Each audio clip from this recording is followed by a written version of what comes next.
Masih ingat anak-anak apa itu B5? Proyek pengembangan profil pelajar Pancasila. Ya, tepat sekali. Ternyata masih ingat ya.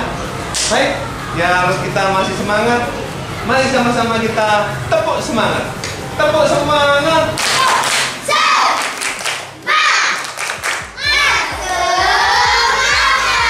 Karena Yusri nggak semangat, ya belum dimulai sudah mendahului. Kita ulang lagi yang lebih kompak dan lebih semangat. Tepuk semangat.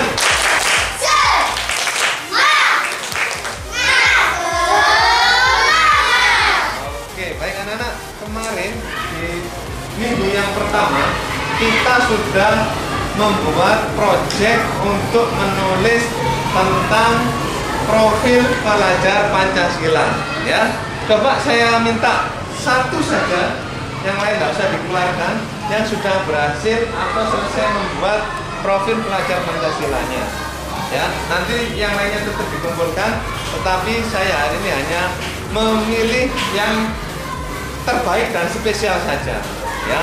Oh ya Nabila, karena Nabila tadi spesial hari ini ulang tahun, maka Nabila yang memberikan hasilnya. Coba diberikan. Nah, ini anak-anak ya. Ini adalah profil pelajar Pancasila yang bisa kita buat dan kita gambar. Boleh ditempel di depan rumah. Maksudnya di rumah, di luar. Nanti kalau di luar dikira nanti orang-orang masang poster pemilu nanti ya.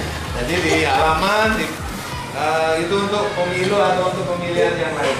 Jadi gambarnya bagus, ditaruh di kamar misalnya, nanti habis mau tidur diingat-ingat. Oh, pelajar Pancasila itu ada berapa kemarin? 6. Satu? Beriman. Beriman. Bertakwa kepada Tuhan yang Maha Esa. Yang kedua? Berkebinekaan. Kemudian bergotong royong. Kemudian mandiri. Kemudian kreatif. Kemudian iya, kemarin kan sudah dibuat lagu ini ya. Jadi coba kita nyanyi bersama supaya lebih ingat dan lebih hafal lagi. 1, 2, 3. Pelajar Pancasila beriman dan bertakwa pada Tuhan Yang Esa dan berakhlak mulia, berkebiraan global, bergotong royong mandiri, kreatif dan bernalar kritis. Baik, tepuk tangan untuk kita semua. Baik anak-anak, kita sudah menghafal tentang profil pelajar Pancasila yang ada 6 tadi. Nah, selanjutnya yang harus kita lakukan adalah sebagai siswa atau sebagai pelajar yang berjiwa Pancasila, tentunya kita harus memiliki karakter yang sesuai dengan Pancasila. Salah satu yang perlu kita terapkan yang pertama adalah bergotong royong, yaitu bergotong royong untuk membersihkan lingkungan kita dari sampah. Banyak sampah apa enggak dalam lingkungan kita ini? Ya, Aska makan biasanya ditempatkan di tempat sampah. Ya, tempat sampah itu ada warna-warnanya, ada hijau, kuning, merah, ya, biru dan hitam dulu ya. Cuma sekarang sudah disederhanakan menjadi 3. Jadi 3 tempat sampah itu ada fungsinya masing-masing. Warna hijau untuk apa, Jis? Untuk buang sampah apa? Sampah basah. Ya, jadi misalnya kalau Aska habis makan semangka, misalnya, bawa semangka kebesaran, akhirnya dimakan tengah-tengahnya saja ya. Maka sisanya dibuang ke warna hijau. Taruh warna kuning untuk sampah kering. Contohnya? Daun. Loh, kertas, plastik. Apa lagi? Kelereng. Oh, kresek. Apa kresek? Oh, kantong plastik. Kresek, kok baru tahu saya. Ada nama kresek ya. Kalau di tetangga saya dulu ada namanya Said Kresek. Saya baru tahu. Oh, berarti disebut Said Kresek itu mungkin karena orangnya itu ya kayak kresek gitu ya. Mempersek tok ya itu namanya. Makanya disebut Said Kresek. Nah, itu tetangga saya ada yang dipakai Said Kresek. Baru tahu saya dari Alvin sekarang. Ternyata kresek itu kantong plastik. Kantong plastik atau persepto ya. Berarti apa orangnya itu terlalu banyak ngomong atau istilahnya itu apa namanya ya. Nah, ada kerja cuma bisanya bicara mungkin gitu ya. Baik anak-anak, sebelum kita ke tempat sampah, saya tanya dulu, sampah itu dibagi menjadi berapa? Dua. Yang pertama sampah Organik. yang kedua Non-organik. Ajis, apa yang dimaksud dengan sampah organik? Tuh, tahu apa tidak Ajis? Enggak, siapa yang tahu? Oh, Vini, apa Vini sampah organik? Sisa-sisa sampah makanan dari makhluk hidup. Oke, benar ya. Sampah organik itu adalah sampah yang berasal dari sisa-sisa makhluk hidup. Misalnya sisa tumbuhan, ya, sisa hewan, ya. Sisa hewan itu kan contohnya apa namanya itu? Rumput-rumputan tuh yang habis dimakan kan namanya organik ya. Kalau sampah anorganik siapa yang tahu? Oh, Fiis. Apa Fiis? Ya, Fiis dan Nafla biar tidak rebutan. Apa Fiis dan Nafla? Sampah ya. Sampah. Loh, perlu sampah kok ketawa gara-gara nama sampah Said Kresek tadi mungkin ya. Apa? Sampah anorganik adalah sampah dari sisa-sisa limbah produk pabrik atau produk non-hayati. Ya, non-hayati ya. Non-hayati. Hayati itu berarti hidup, non-hayati berarti tidak hidup. Ya, mungkin contohnya Vini habis makan apa itu? Wafer ya. Maka sisa wafernya, plastiknya itu termasuk sampah organik. Baik, mari kita mencoba mengumpulkan sampah. Nanti kita cari manfaatnya. Barangkali kita bisa jadikan sesuatu yang menjadi barang berharga. Salah satunya nanti kita akan mencoba membuat kolase, ya, kolase. Masih ingat anak-anak kolase? Masih. Bagaimana cara membuatnya, masih ingat? Oke, sekarang kita ke tempat sampah dulu, nyari sampah-sampah yang bisa kita manfaatkan, ya. Oke.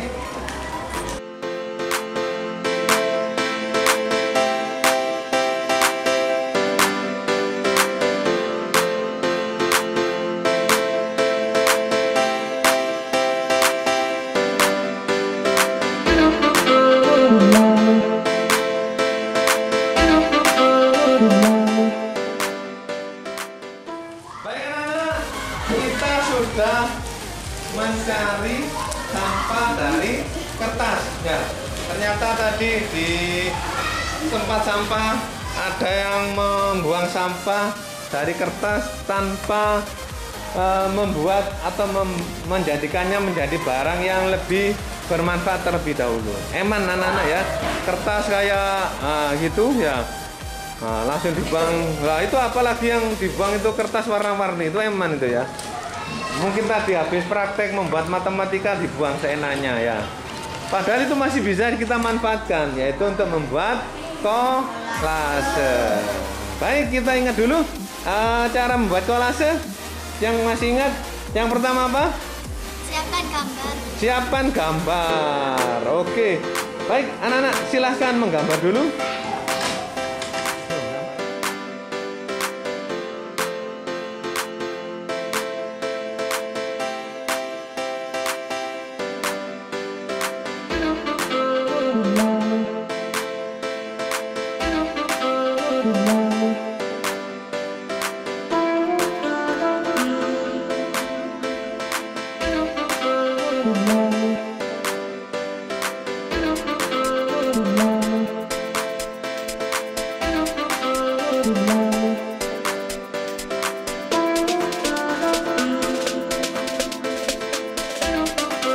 Baik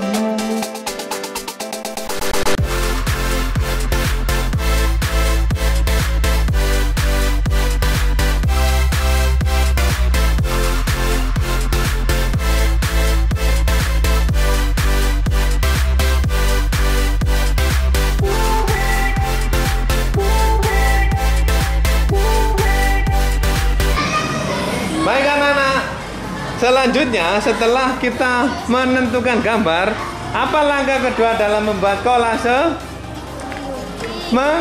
Menggunting. Ayo kita gunting sekarang ya. Gunting bagaimana? Gunting kecil-kecil ya. Ayo digunting, silahkan.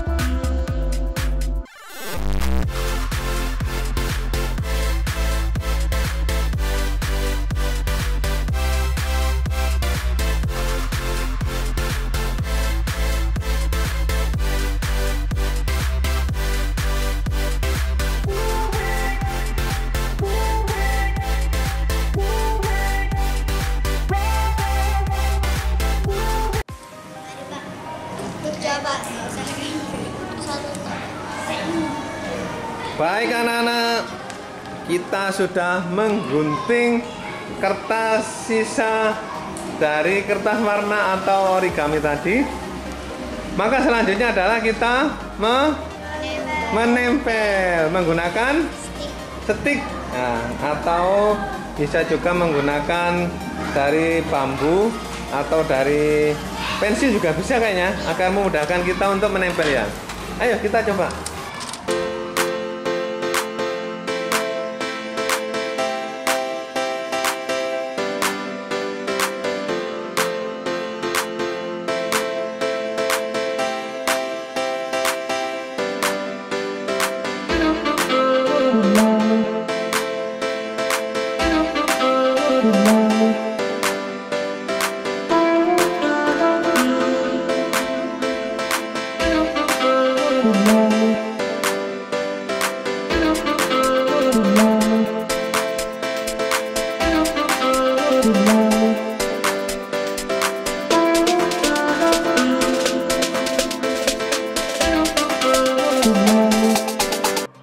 Baik anak-anak, sudah selesai semuanya? Sudah, bagus sekali. Baik, saya minta beberapa anak untuk mempresentasikannya ke depan. Yang pertama, bagaimana cara untuk membuatnya. Kemudian yang kedua, kenapa memilih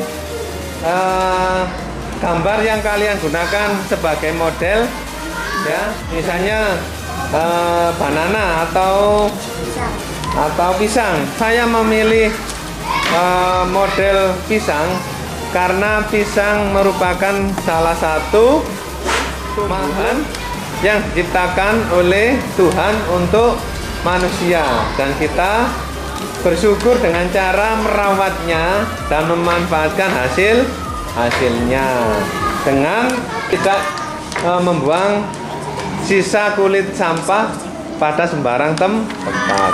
Seperti itu. Pokoknya kamu ceritakan yang berkesan menurut kamu sesuai dengan profil pelajar pada itu. Boleh bergotong royong. Nah, misalnya Bis memilih ikan. Kenapa saya memilih ikan? Ikan adalah salah satu ciptaan Tuhan. Gak apa-apa ya. Assalamualaikum warahmatullahi wabarakatuh. Perkenalkan, nama saya Vini Bintang Aisyah. Saya akan menjelaskan bagaimana cara membuat kolase dan langkah-langkahnya. Cara membuat kolase adalah: 1. Persiapkan gambar atau sketsa. 2. Gunting. 3. Lem. 4. Stik es krim. 5. Kertas origami. Langkah-langkahnya adalah: ambil kertas origami sesuai warna, gunting hingga berukuran kecil-kecil, letakkan sketsa gambar pilihan, kemudian lem pada bagian gambar hingga rata pada setiap sisinya. Selanjutnya tempel satu persatu potongan kertas origami yang sudah dipotong tadi menggunakan stik es krim hingga rata ke semua sisi gambar. Saya memilih model pisang karena salah satu tumbuhan ciptaan Tuhan. Maka belajar Pancasila, maka kita harus membuang sampah ke tempatnya agar lingkungan menjadi asri dan bersih. Sekian dari saya. Wassalamualaikum warahmatullahi wabarakatuh. Warahmatullahi wabarakatuh. Perkenalkan, nama saya Navalia. Saya akan cara membuat kolase dari kertas origami. Bahan yang diperlukan untuk membuat kolase: 1. Siapkan gambar atau sketsa. 2. Gunting. 3. Lem. 4. Stik es krim. 5. Kertas origami. Langkah-langkah membuat kolase dari kertas origami: ambil kertas origami sesuai warna, kemudian gunting hingga berukuran kecil-kecil. Letakkan sketsa gambar pilihan, kemudian lem pada bagian gambar hingga rata setiap sisinya. Selanjutnya, tempel satu persatu potongan kertas origami yang sudah dipotong tadi menggunakan stik es krim hingga ratakan ke semua sisi gambar. Saya memilih kupu-kupu karena kupu-kupu adalah makhluk ciptaan Tuhan. Sebagai pelajar Pancasila, kita harus memelihara tumbuhan dan memanfaatkan daunnya menjadi sampah sebagai pupuk kompos agar lingkungan tetap sehat, asri, dan bersih. Sekian dari saya. Wassalamualaikum warahmatullahi wabarakatuh. Assalamualaikum warahmatullahi wabarakatuh. Perkenalkan, nama saya Lisati Rodia. Saya akan menjelaskan bagaimana cara membuat kolase dari kertas origami. Bahan-bahannya adalah: 1. Siapkan gambar atau sketsa. 2. Siapkan gunting. 3. Lem.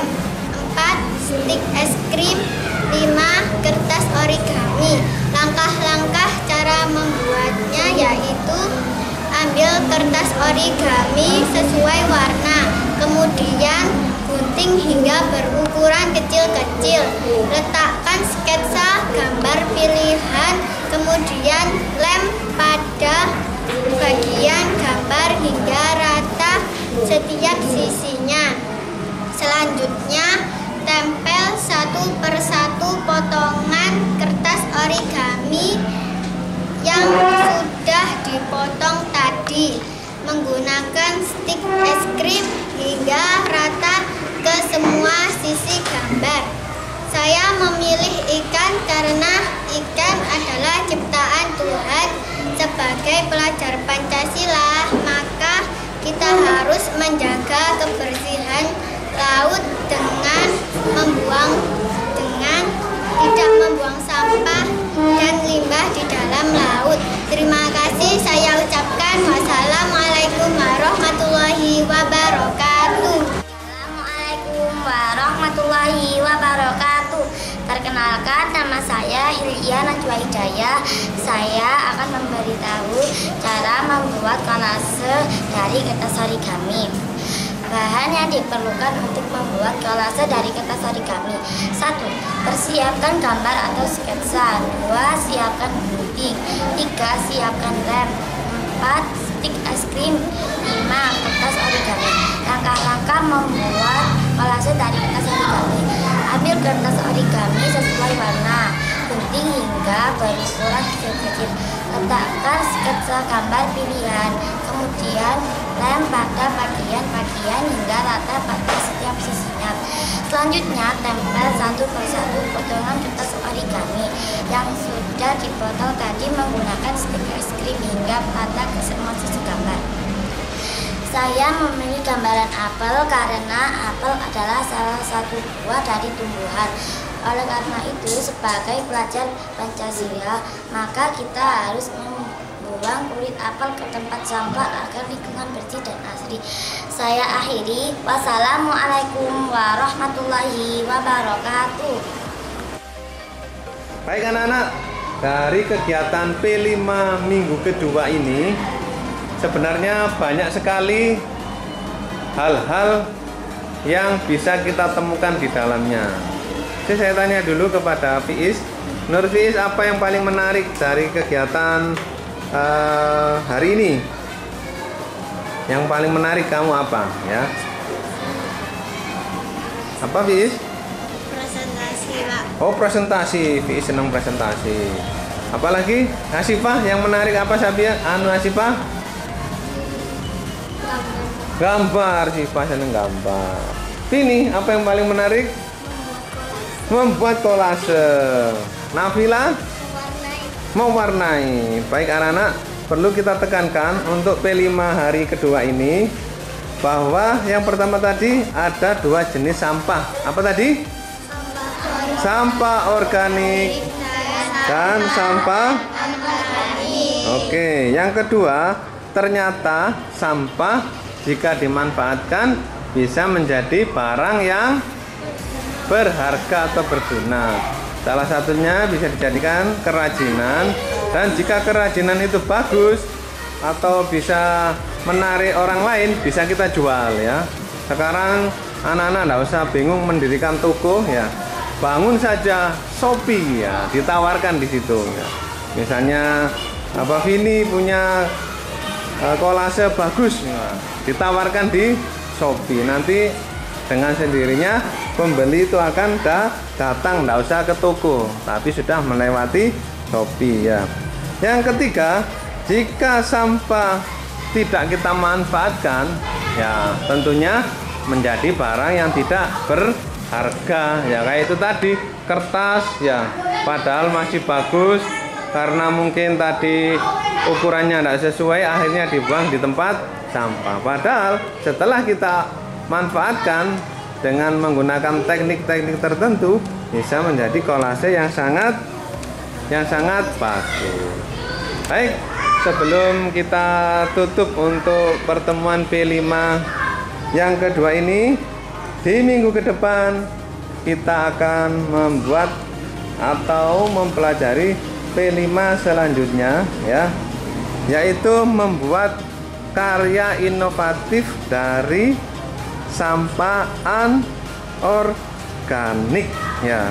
Salah satunya adalah nanti kita membuat dari kardus bekas dan botol bekas ya. Mungkin kalau botol bekas nanti kita membuat apa itu, pensil ya, kotak pensil. Kalau kardus bekas bisa nanti kita membuat celengan dan lain sebagainya. Baik, kita tutup dulu untuk P5 hari ini. Silakan disiapkan berdoa. Ya, berdoa pulang. Berdoa dimulai. Bismillahirrahmanirrahim. Wal asri innal insana lafi khusrin illa alladzina amanu wa amilus sholihati wa tawasaw bil haqqi wa tawasaw bis sabr. Bismillahi tawakkaltu ala Allah wa la haula wa la quwwata illa billahil aliyyil azim. Rabbana atina fid dunya hasanah wa fil akhirati hasanah wa qina adzabannar. Shadaqallahul azim. Baik, terima kasih atas pertemuan untuk hari ini. Kita jumpa besok. Selamat belajar di rumah. Besok hari libur. Jangan lupa Senin itu anak-anak tidak ke sekolah, tapi bisa mengikuti call ya. Kalau tidak bisa datang ke sana, bisa melalui YouTube atau televisi. Di televisi biasanya TV 9 di Korea ya. TV 9. Ada yang TV-nya? Ada TV 9? Nah, tidak ada, berarti TV-nya harus beli yang baru. TV 9 ya. Nanti anak-anak membuat resume atau catatan ringkas ya, sebagai bukti kamu melihat atau mengikuti haul. Di situ kan nanti ada kiai-kiai yang akan bercerita. Contohnya yang pertama misalnya, yang membuka misalnya Gus Idris. Gus Idris itu bicara apa? Tidak usah ditulis semua, ditulis yang penting saja seperti kamu merangkum ya. Misalnya Gus Idris, yang disampaikan Gus Idris yang pertama itu tentang sejarah Kiai Hamid. Yang kedua tentang Pondok Salafiyah misalnya gitu.